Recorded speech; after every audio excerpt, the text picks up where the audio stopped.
म्हणून तुम्ही बघत असाल की डोनाल्ड ट्रम्पचं आणि इव्हन व्हान्स जे अमेरिकेचे उपराष्ट्राध्यक्ष आहेत, त्यांचं स्टेटमेंट हे अत्यंत महत्वाचं होतं. ते म्हणले की हा फंडामेंटली डिफरंट इश्यू आहे. आम्हाला त्याच्याशी काही घेणं-देणं नाहीये. बरोबर. ज्या पद्धतीने रशिया-युक्रेन युद्ध थांबवण्यासाठी हं, ट्रम्पनी झेलेन्स्कीला बोलून घेतलं. हं, झेलेन्स्कीला कशा पद्धतीचा दबाव टाकला, कशी खडाजंगी झाली, हं, हे सगळ्या जगाने पाहिलं. हं. जर अमेरिकेला इंटरव्ह्यून करायचं असतं, दबाव टाकायचा असतं, तर अशा पद्धतीने अमेरिका डोनाल्ड ट्रम्प इंटरव्ह्यून करू शकले असते. बरोबर. परंतु त्यांनी हे केलेलं नाही. हे पण तुम्ही लक्षात ठेवा. दुसरा मुद्दा असा आहे, की याच्यामध्ये हाही भाग होतो, की भारतावर प्रभाव टाकला, दबाव टाकला अमेरिकेने.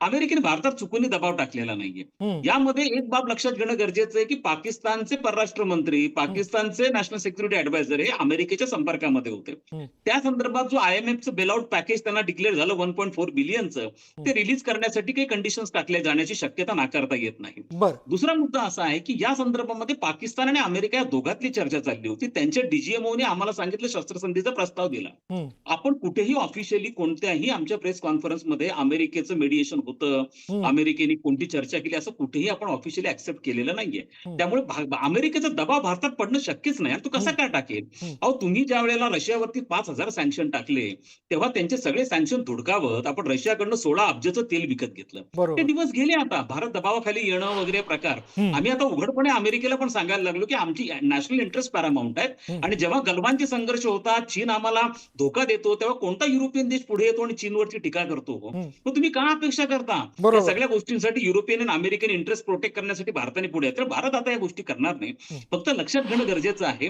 की चीनला ही गोष्ट कळत नाहीये, की बरं. जो हाल अमेरिकेचे झाले, जसा 9/11चा अटॅक अमेरिकेवरती झाला, हं, ते दिवस चीनचे दूर नाहीये. चीन हं, विस्तवाशी खेळतोय. हं, चीन अफगाणमध्ये इंटरव्ह्यून करतोय. चीन पाकिस्तानमध्ये इंटरव्ह्यून करतोय. चीनचा शिनशियांग प्रांत आहे. तिथं उघूर अल्पसंख्याक मुस्लिम हे ऑलरेडी प्रचंड असंतोष आहे. त्यांना तालिबानचा सपोर्ट आहे. त्यांना जैश ए मोहम्मद, लष्कर-ए-तैयबाचा सपोर्ट आहे. हे सगळे ऑर्गॅनिकली लिंक्ड आहेत. ज्या पद्धतीचे अटॅक्स अमेरिकेवरती झाला 9/11चा तसे अटॅक तुम्ही आश्चर्य वाटू देऊ नका. बरं. 10 वर्षानंतर चीनवरती व्हायला लागतील. हा प्रकार बदलणारा नाहीये. हे